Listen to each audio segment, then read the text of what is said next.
Child, I ain't never heard nobody get called a big back Cadillac.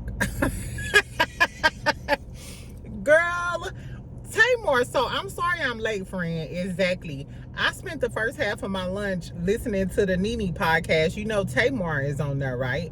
So I'm gonna tell y'all about the first half, but make sure y'all go on over there and watch it. I haven't even got to the candy part, but she already done called Lonnie Love, girl. She was like that big back Cadillac. I said, what, bitch? Tamar is a mess. I'm sure it's gonna be a lot of posts and a lot of feedback, child, on this episode, because like I said, I think she goes shade Kandi. Speaking of Kandi was down on her interview. She had some stuff to say about Porsha. So we're gonna talk a little bit about Porsha and Shamea, the DDG thing, because of course his mammy came forward, like I told y'all last night on that live. And for those of y'all who was on the live last night, sorry I had to kick some folks out. I ain't never kicked nobody off my channel until last night. Y'all caught that Scorpio at the right time. Exactly. So we're gonna talk about DDG. His mammy came forward and said something. Girl, Soulja Boy then came forward too and said he was gonna whoop his ass. And she didn't drop more receipts of the photos, the text that he sent her in her room. So all of the people that's talking about Haley today. Girl, anyway, it's a bunch of shit that was going on. If we have time, we'll talk a little bit about the Diddy trial. And we're going to talk about Tory Lanez. Because now he got a special announcement. Didn't you just get hit up by Edward Scissorhands? We found out who Edward Scissorhands was. The guy who allegedly stabbed Tory Lanez up the other day. We have his identity, and I found out a lot about the guy too. So anyway, we're gonna get into some stuff, friends. So get you a little cocktail. What's that? Hump day. Today is hump day. I don't know if y'all had y'all little tequila last night and tuned into that live, child. It was good conversations, but the girlies was really trying me. Like, if you would pick me, this ain't the channel for you, Pooh. Exactly. Anyway, so what we gonna start off with? Since we already talking about it, let's start off with the DDG shit. So this is an update. Yesterday, it was revealed. Excuse me, y'all. Yesterday it was revealed that Halle Bailey was granted a restraining order against streamer DDG for allegedly domestic violence and all of the things. I forgot to mention she had the Ring camera. He destroyed her Ring camera, and she has the Ring camera footage of him coming in her house and acting a damn fool and taking her phone and shit. I can't wait till she dropped that receipt. But she did drop another receipt, the text messages. So in one of the claims that she made, she said that she wasn't at home. He was coming to drop the baby off. He somehow got into her home, took a picture of her room, sent it to her, and was like, oh, this is what you be on. So the receipts are all over the blogs right now. I think I reposted it on my Instagram, and I'll drop my Instagram in case y'all not following it. So first of all, his name is saved under BD. Not even, she ain't even acknowledging you. Your name is saved under BD. Anyway, and he's like, hey, are you home? Me and Halo outside trying to drop the baby off, I'm assuming. She didn't respond, so the next message is a picture of her bedroom. Now, I'm not sure what the picture of the bedroom was supposed to indicate, because it just looks like a picture of the bedroom. But the next text message, he says, I see what you want. You can drop him off. You can pick him up from George house. I got something to do or something. So I don't know what that was about, but allegedly she's trying to say, like, hey, how the hell do you have access to my home?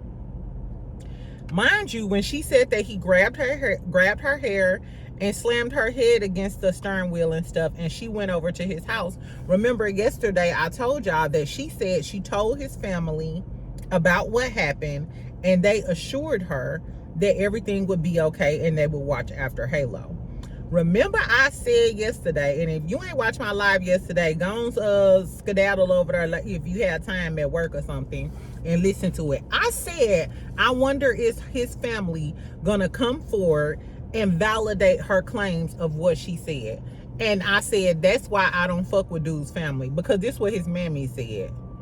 the women are always going to protect their sons. And that's why I feel like a lot of the women are in the comments, I don't believe her and she toxic too. We don't have no evidence that this lady is toxic. We have evidence that your son is, though. That's what we do have. We have it in black and white. The judge does as well. Anyway, this is what his mammy said. No, he came out and said, I'm chilling, by the way. I have no worries, with the wink emoji, streaming later on. Who gives a fuck? We don't give a fuck. We don't give a fuck about you. And I hope he loses streams. But the way that toxic masculinity works, I'm sure he gonna get a lot of supporters. I seen dudes in the comments like, yeah, well, my baby mama tried to do that to me. We ain't talking about you, ho. We're not talking about you. We're talking about him and the evidence. Anyway, this is what his mama said. I don't usually comment or say anything on this internet, even with all the negativity, the lies, and hatred towards mine. So you trying to call her a liar and the hatred? So did you or did you not see her come over there that day and have bruises on her? Did she not cry to you and you told her everything was going to be cool? This is why I don't trust people mamas, because you're going to ride with your son regardless. I don't know why girls be getting so close to people mama. No, because you're going to ride with your son regardless. Anyway, she said, even with all the negativity, the lies, and hatred towards mine, however, these accusations have made me realize that I have been quiet too long. Well, come forward and say what you're going to say. And you should say it to the judge, ma'am. Or tell us, why did you raise a man that feel like it's okay to put his hands on a woman? And it ain't the first time. So I did follow up. When I said, I wonder what happened between him and his influencer girlfriend. Her name was Ruby Rose. She used to go with Drewski. Pretty little girly. You see her all around. She's a YouTube model or Instagram or whatever. I remember her because a few months ago, she came out in an interview and said that when she was with him, he is the one who encouraged her to do OnlyFans. And she said that it's messed up her reputation because now she's seen as a sex worker, or you know how people, view OnlyFans girls. But my whole thing is, they were in a relationship for years. What type of man would encourage you to do an OnlyFans? I mean, and I ain't got nothing against the OnlyFans girls. By all means, I got my toes done the other day and was considering getting me a fetish, a foot fetish OnlyFans, child. If y'all see Jada's feet, just mind your business. mind your business, like and subscribe. But that's neither here nor there. So she said that, and then I did some digging on TikTok. So allegedly, well, not allegedly, this is posted online. Some years ago, her account was leaked. Her account was hacked. And there were text messages of her to DDG, his ex-girlfriend Ruby Rose, to DDG. And she was talking to him about abusing her, about hitting her, and showed the bruises on her side. Like of him, like she was talking to him like, you put your hands on me, da da da da da, and showing him the pictures of the bruises on her. But everybody didn't believe her because she's an OnlyFans girl. And it made me think like, damn, did he want you to get on OnlyFans? So like whatever you had to say, the people wouldn't believe because they just go call you a 304? Do y'all believe her now? Now that it's the Little Mermaid? Exactly. I know somebody who do believe her though, and it's Soulja Boy, girl. Soulja Boy came out of nowhere, and I ain't mad at him because one of DDG little homeboys got online and was like, well, she was hitting him, and I knew, because he can't talk about her, I knew he was gonna have his little fuck ass friends on here trying to talk about her, telling lies and stories and all of the things. You can sway public opinion, but what you can't sway is the legal aspect of it. She's the one with the receipts. And I'm sorry, because his little friend, he got his little friend to come on here and say that Haley was beating him up and all of the things. If I was her, I'd release that ring camera footage. I put the nail in your coffin, because he's been trying to ruin her reputation for a long time. As a matter of fact, in one of the texts, he said, you're ruining your own reputation. So you worried about her reputation. You were trying to ruin her reputation and get your fans to go against her. So if I'm her, if you want to play this game, we can. I would call TMZ right now and email them the whole video of him destroying the ring camera, acting like a damn fool. Since that's what you want to do, because obviously you're not taking no accountability from what we already know. I guess, child, girl. So anyway, girl, Soulja Boy, Soulja Boy then hopped out in the streets, and Soulja Boy said, "You a bitch at." This is what he said. "You a bitch ass ninja." But he said it. "You a bitch ass ninja for putting your hands on Halle. I'm beating your ass when I see you." I'll allow it. Even though Soulja, last time I checked, wasn't you putting your hands on your baby mama? I think that was you. Teddy Riley daughter, Nia Riley. She told us about you being physically and assaulting her and all of the things. However, I mean, one abuser knows another one. I say beat his ass. When he get on stream tonight, I want to see how he react to what Soulja Boy said. Because remember when Waka Flocka was saying that he was dressed like a Fruit Loop? When Waka Flocka said that about DDG, maybe like a month ago, DDG came back with a soft tone. So I wonder, are you gonna have a soft tone, or you go hit the rah-rah with Soulja Boy like that? Do you have that same energy for the men like you do for Little Mermaid? Exactly. Anyway, child, I just have a feeling that this is gonna go on. This gonna go on for a while, child. And I'll give y'all the updates because I'm very much invested, and I mean, this little boy is young. He's like in his 20s or something. No, put a stop to his ass. I'm sick of men who like exhibit these traits, like the academics type, the guys who've been accused of SA and all of this other stuff. Take them off of these fucking platforms. They shouldn't be awarded for doing that, so they can spread all of their little toxic rhetoric or whatever and just breed more incels and more, you know what I'm saying, and have people thinking that this is okay. Anyway, girl, I'm off my soapbox. Let's talk about the housewives. Let's talk about the housewives, girl. So I saw a blog post the other day, and it was like, was Porsha and Shamea's end of a friendship, was that all a storyline? Now, they said when they were at this girl Lena Houg's baby shower about a month ago or a few weeks ago, I posted about it, and I posted a short on it. They said that Porsha and Shamea wasn't really talking, but it appeared, so Porsha yesterday was Shamea's birthday, and it was Quad's birthday. Check out my shorts. All of the girls came out for Quad's birthday party. Eugene looked like he was over. Girl, go look at my short the other day, a Quad birthday party. All of the girlies was there, but girl, Eugene was there like, oh, like I'm ready to go home and cook up some oxtails. Cook up some oxtail noodles. It was funny, child.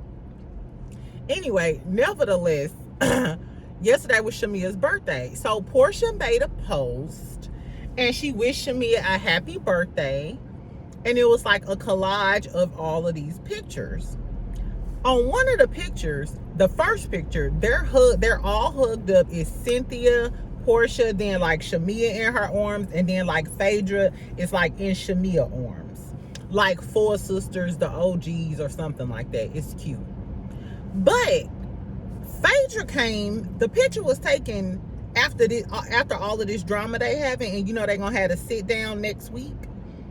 So if this is the beginning of the end of their friendship, by the time Phaedra comes, she coming like in about 5 weeks or something. By the time Phaedra comes, so did y'all fall out and then y'all got back cool? Because y'all looked like y'all was the best of friends and everybody loved each other on the picture.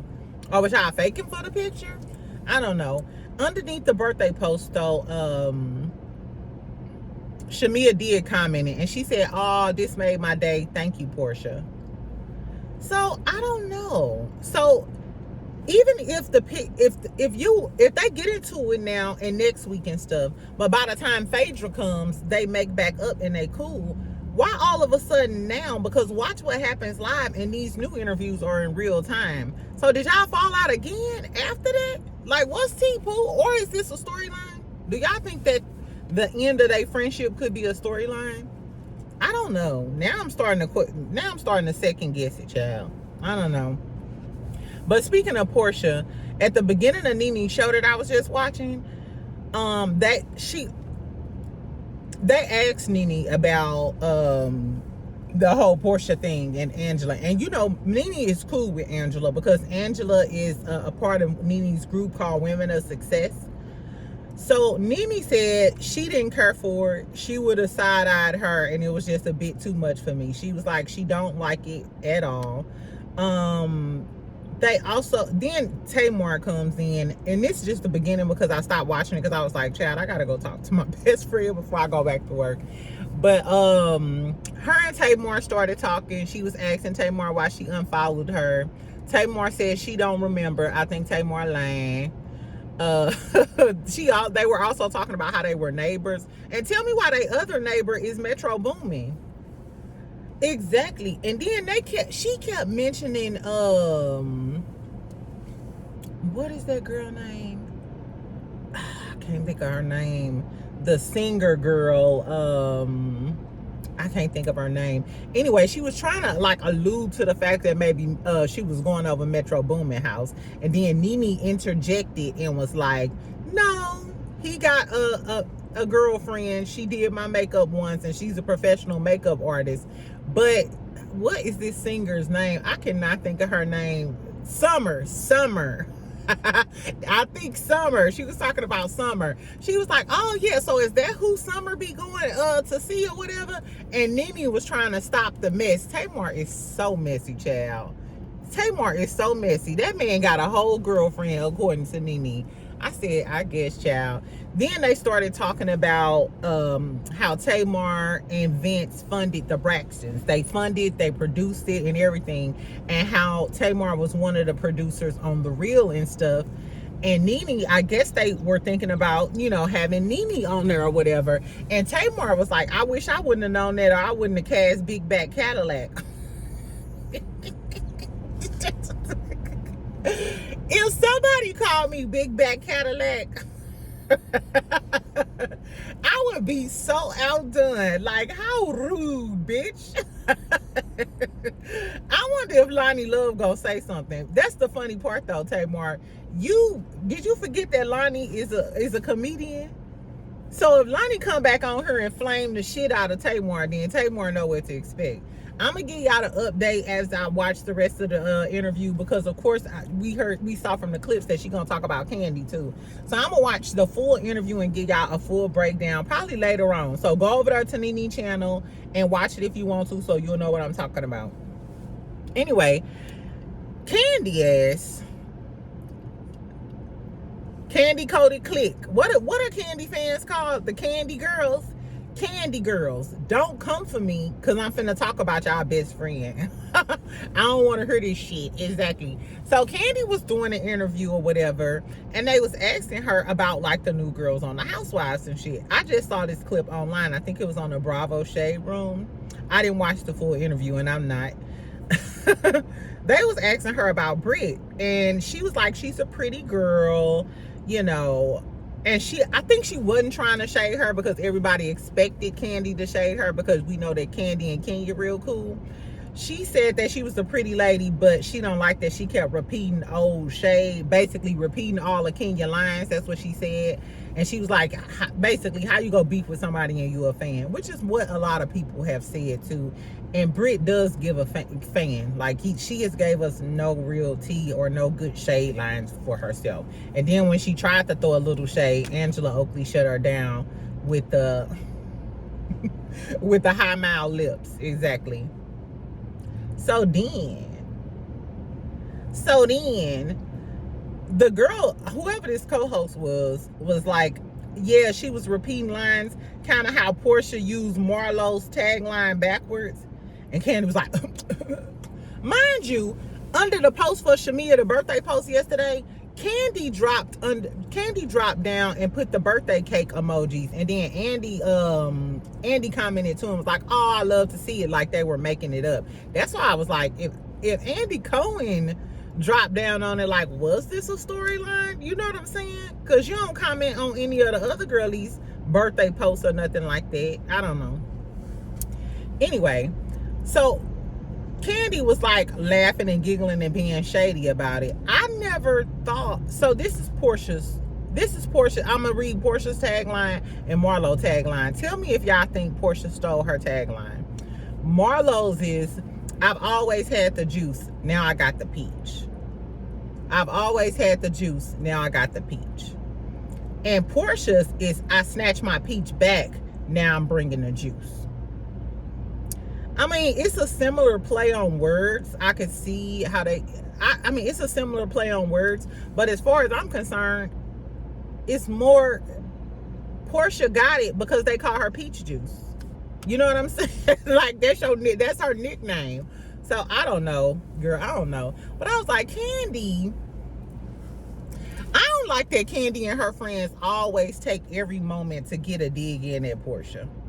That's why I kind of think that maybe she was using Shamea so she could help Shamea be the biggest peach. Because Shamea did say that Kandi gave her a lot of tips before she joined the show. Like when the girls try to read her and stuff, to cut them off and don't let them get out what they want to say, so they won't get their read off on her.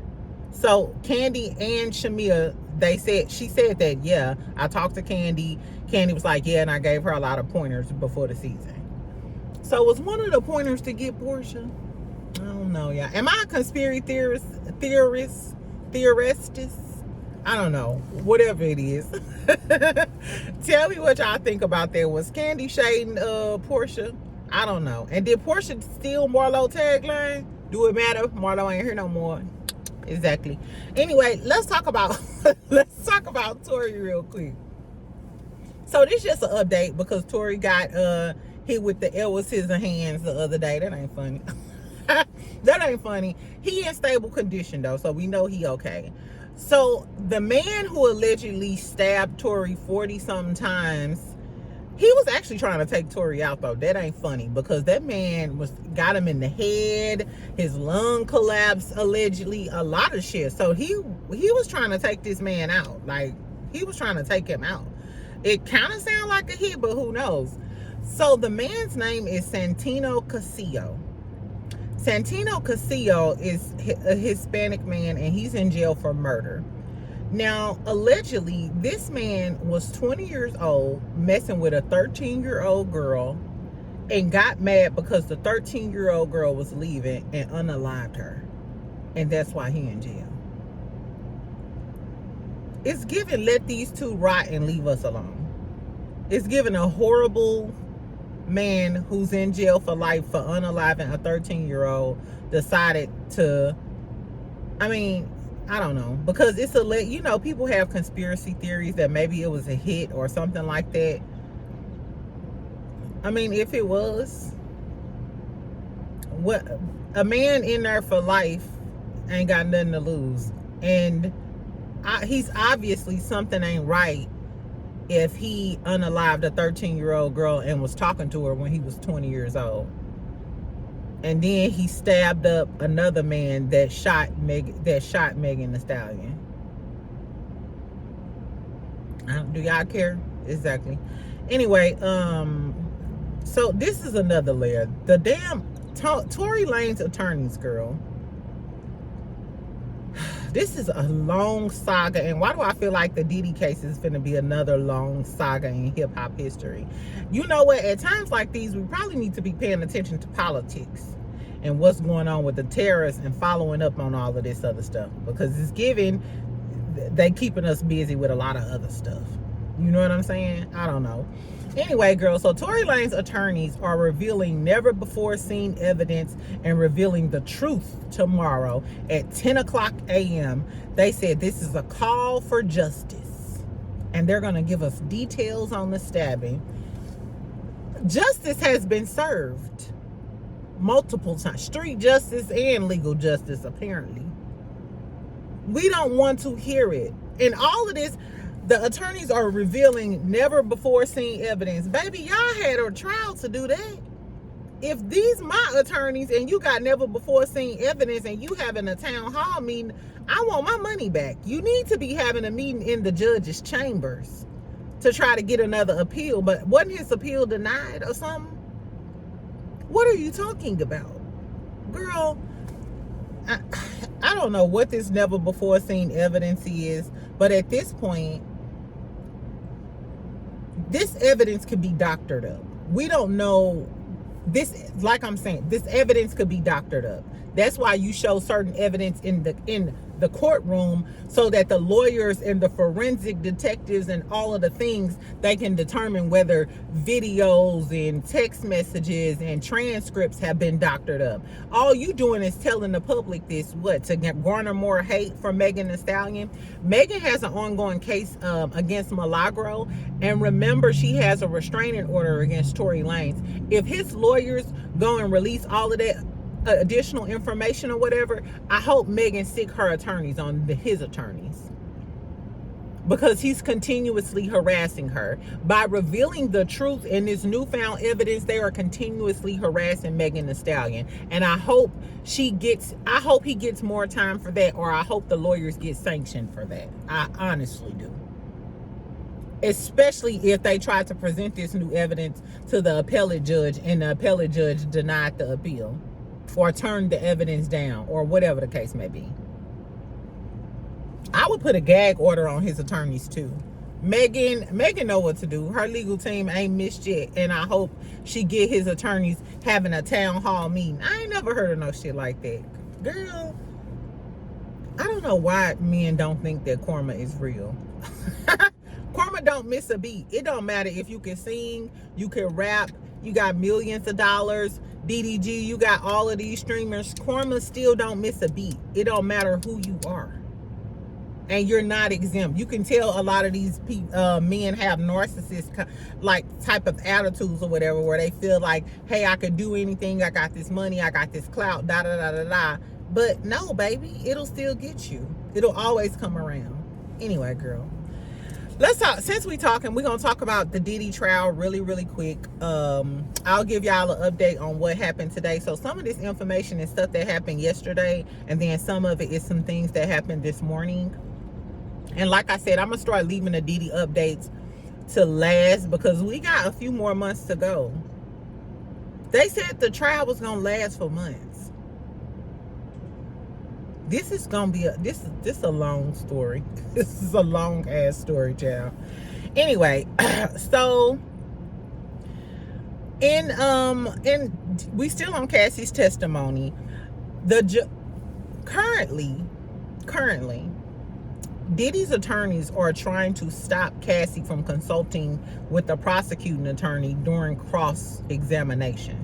Now, I'm a little nervous for Cassie during this cross-examination, because we already heard that Brian Steele was a beast.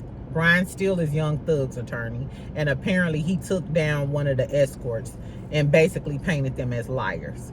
So thus far, one of Diddy's attorneys is a shark, Brian Steele. So I hope, I don't know.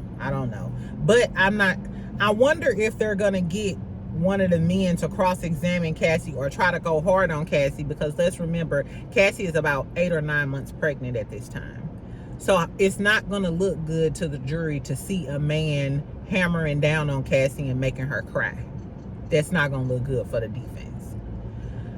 We'll see though. So Cassie's talking, she's doing her testimony. I'm just going to run down a lot of the stuff that she told us.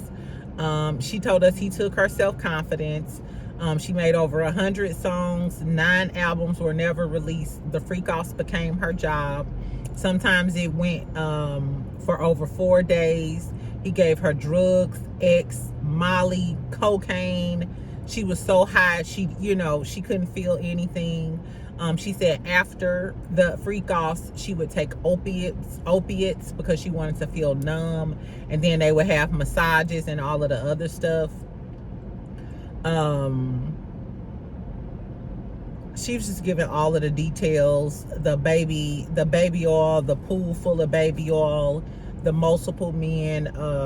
Sometimes he made her do it while she was on her period. So how they used to have to clean up the scenes, and it would be like I don't know, we gonna call it Freeman. Yeah, the finishing touches. So it'll be like Freeman blood and a whole bunch of stuff like all over the room and the cleanups and stuff. She also stated that Diddy, the reason why, and the escort said this, after the escort would have sex with Cassie, they would go into the room for a while and then come back out. So allegedly, the reason why the escorts had to finish with her is because when they went in the room, Diddy would like her to put the Freeman on his nipples or rub it on him. It's just a really gross tale, y'all. Like, after I kept reading it, I was just like, oh my God, how much more can we take of this? She also detailed one incident where she was choking on, the pee. The guys were doing that, and she was just so laid out and drugged out one day that Diddy and one of the escorts were standing over her and all over her, giving her a golden shower, both of them at the same time. And she began choking on it and was like, stop, because it became, like too much. This made me look at Young Miami in a total different light when she started talking about them golden showers, because apparently, and they asked Cassie, why did she do it?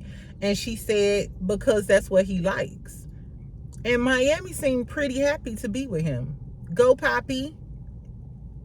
And speaking of Go Poppy, that's what Miami used to call him, Poppy. Cassie said that she called him Pop Pop. And she called him that because Diddy asked her, what did you used to call your grandfather? And she said Pop Pop. And that's what he wanted her to call him. So that gives me the impression that you like some sort of father complex. That, that turns you on, the father thing. Like some dudes like you to call them daddy. I don't know. And Diddy has always had a weird relationship with his mom too. I don't know. That's really strange to me, y'all. That was so she was just detailing all of the gruesome stuff he made her do. She mentioned this guy named D-Rock. Now, this is where I feel like they're trying to integrate the other crimes, because it's racketeering outside of just the violence and the sexual and the prostitution. They need to also prove drug trafficking, the violent other criminal stuff. So she tells a story of one time where they were in the middle of a freak off, and D-Rock is Biggie's old security guard. Now, when they tell the story about how when Biggie passed, Biggie didn't want to come out of the hotel, but his security, D-Rock, convinced him to come out the hotel and he would have his back. This was allegedly on the day that Big passed away. That's a crucial element. So Cassie tells the story how they were having a freak off, and in the middle of a freak off, the dude D-Rock, Biggie's security guard, comes in and tells him that Suge Knight is at the bar down the street, or at the diner down the street. Did I write the diner name down? No, I forgot the diner name. Anyway, so Diddy stops the freak off, dries off the baby oil, tries to pick up the gun, but the gun keeps slipping. No, just picks up the guns and stuff, gets some Pooh Shiesty masks and stuff, and goes out, and they on the hunt for Suge. I said, now what the fuck? Who knew you fresh off of pussy? Excuse my language. You fresh off of Boonchie Cat and all of the things, doing all of these crazy sexual things, and your security come in and say that Suge there, and now you picking up gats and choppers, and now you finna hunt Suge Knight down. I bet you Suge Knight didn't know that right before you came to hunt him down. You was fudging around, because Cassie said it was always male escorts, never a woman. And sometimes one of the escorts testified that when he got there, there was another dude there and he was waiting his turn. But Diddy, all of them were having sex together. So I'm assuming Diddy used to mess with the guys too, the guys that were down with it. Girl, I don't know. It was a lot. It was a lot. I'll update y'all on what's happening next. But multiple people did report Mims. I forgot this girl that I be following on YouTube.